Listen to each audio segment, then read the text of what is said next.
Do you all remember Atomic Heart? It was the talk of 2022, the weirdest way to start the new year. It caused so much controversy, especially because of its Ukraine drama and the 6-hour scene that the devs promised us a few months back. I'm aware that there's a 6-hour cutscene.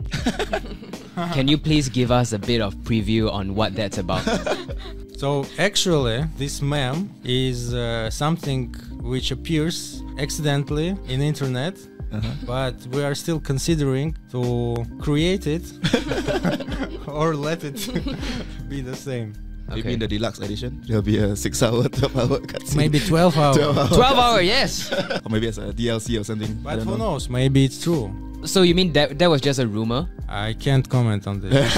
Well, a new DLC dropped a few days ago. I'm just now finding out about it today. It's insane. But I wanted to take this video to talk about that because we were all about this game back in 2022. And well, 2 Februaries later, we got a new DLC and it's not the 6-hour scene the devs promised us. It's something entirely different. That's right, the devs really added Fall Guys into Atomic Heart. Like, what the hell? I knew this was coming. We got trolled, guys. While playing through the game, I called it. I knew somehow we were gonna get a parkour mode in the game because they sort of stretched out that one segment of the campaign. The Crispy Critters parkour was way too long. Took up like 4 hours of playtime out of the 16-hour long story. What a waste. I mean, the entire concept of this game was great. This is just some sussy parkour spin-off. Like, what's up with these doors? I know this game was weird from the start with the pistons and whatnot, and it kind of kept that theme going for the DLC. But still, Atomic Heart was one of the most anticipated games of 2022. Really started the year off strong, and after beating the game, fans were desperately waiting for more, despite all the controversy and memes like I mentioned before with the 6-hour romance scene that the devs promised us. A few DLCs later, turns out it was all a lie, a troll, just to shed some light onto the game, boost sales, and give the game more publicity, which I mean, it worked. Despite the negative reviews, they sold a bunch of copies, and I don't know, this DLC was just very disappointing to a lot of players. Like, let's be honest, we were all memeing off the scene being added to the game. At this point, we're pretty much stretching the joke, but still, the story ended off with a cliffhanger. I was expecting a huge expansion continuing on with the plot, but nope, we just got this new weird DLC called Trapped in Limbo, expanding on the wife's lore, you know, one of the robot girls, which isn't half bad, don't get me wrong, but it's been like 2 years, man. For the price, it's just a ripoff. Even with Game Pass, most people aren't happy with this. A lot of people are trying to defend this goofy platformer because the DLC is tied to the story, but I've been hearing it doesn't really have much FPS mechanics. The checkpoints are a problem. It's hella repetitive. Graphics as always are insane. It just looks like CSGO surfing with a hint of Fall Guys. It's just not enjoyable, and this DLC was really supposed to bring everybody back into the game and really make up for the disappointment for the last one. Why couldn't they just add a new corner of the map with a new facility to explore and then more lore? That would have been way more awesome. That might be the next DLC, but still, second time in a row this is bad. A lot of fans are turning away from the game even more now. I don't think they'll give it a third chance. 1, because this DLC was mid, and 2, because the 6-hour scene is still not here. Like, where is it already? No, I'm joking, but yeah, this is the next big thing for Atomic Heart. At this point, guys, if you're expecting more from this game, don't. Just turn away from the DLCs at this point. It's pretty obvious these guys are planning to release a second game soon. I made a video talking about that a while back. Check out the first link in the description for that, or click the annotation at the top right of your screen right now. But if you're like me and waiting for the next piece of lore to happen, the second game is your best bet, not these DLCs. They hardly have any content included in them. They're just piecing random stuff together just to keep the players busy until the next big project comes out. Still, I'm really disappointed that this is the next big update for the game. Judging by the reviews, I might just skip past this one. I was honestly gonna give it a shot despite the controversy. I still enjoyed this game, but the more I hear about these checkpoints and the difficulty, nah, I don't want to spend time slamming my keyboard. But still, the story was great. It was something different. I love the different take on this game, the theme, the graphics. Until the next project by Munfish. Believe it or not, one of my most favorite studios. And yeah, I just want to talk on this. Let me hear your thoughts below. Be sure to leave a like, subscribe, and I'll catch you on the next one. Peace out. Stay blue.